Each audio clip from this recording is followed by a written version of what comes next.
Have we survived the digital dark ages? Hi, my name is Curtis Morgan, and today I'm going to discuss with you the topic of the digital divide.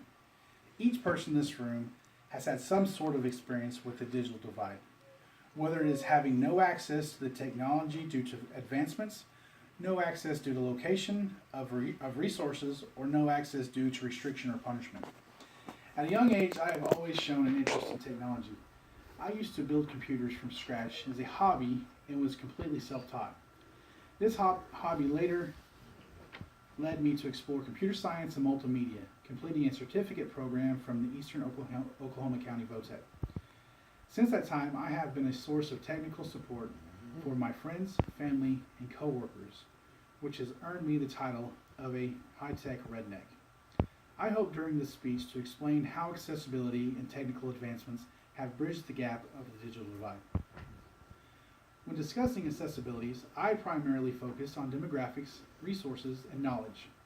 While researching demographics, I found a survey from the Pew Research Center published in September 16 by Monica Anderson and Andrew Perrin that showed the contrast of internet usage from 2000 to 2016. The survey explained that in 2000, 48% of Americans did not use the internet, and when reevaluated in 2016, that percentage dropped to only 13%. After reading the survey, I was interested to know how that broke down among gender, age, and location. So what I found was that among adults, 12% of men and 15% of women reported they did not use the internet. When looking at ages 18 through 29, reported only 1% of non-internet usage, while 30 to 49 reported 4%, 50 to 64 reported 16%, and 65 plus stated 41% did not use the internet. I also decided to look at how location affected usage. Urban areas state that 12% do not use the internet, suburban areas 11%, and rural areas say 22% of Americans still do not use the internet. While looking further into accessibility, I was interested to see that resources have played a large role in the gapping the digital divide. Resources such as computers and services were not always easily accessible, whether it's due to cost, availability, or location. Since resources are now more readily available, this helps bridge the gap of the digital divide. In 1965, the Elementary Technology Act helped bring new money to schools for technology education. Although demographics and resources have shown improvements over the years, knowledge has always been on the forefront of making technology available to those who want to learn.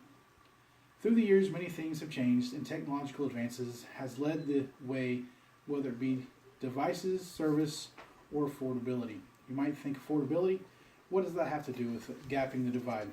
In 1996, the average computer cost $3,400, and a laptop cost around $3,500.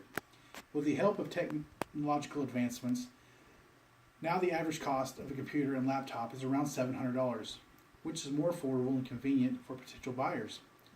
To see how far along technological advances have come, all you have to do is say, "Hey Google," and ask any question you want. I did, and I found out that the first computer took up over 1,800 square foot and weighed in at 50 tons. Wow, right? What I was surprised to find out is that that giant computer only had 10 kilobytes of memory, which is about 104,848% less memory than 1 gigabyte. Think about that for a minute. My smartphone has 17 gigabytes, which is like 1,782,416% more memory than the first computer, and at a fraction of the size.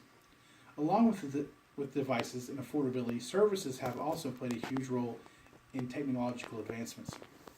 Internet service speeds have grown 10 times every 5 years since 1990. Services used to only be available if you had a home phone, and you would hope no one called so you could log in to the internet without being kicked off. Now we have internet services at the tip of your fingers with no worry of not being able to connect. So with all the advancements we've had over the last 20 plus years, I believe the gap, better known as the digital divide, has been greatly impacted. So have we survived the digital dark ages? I think we have.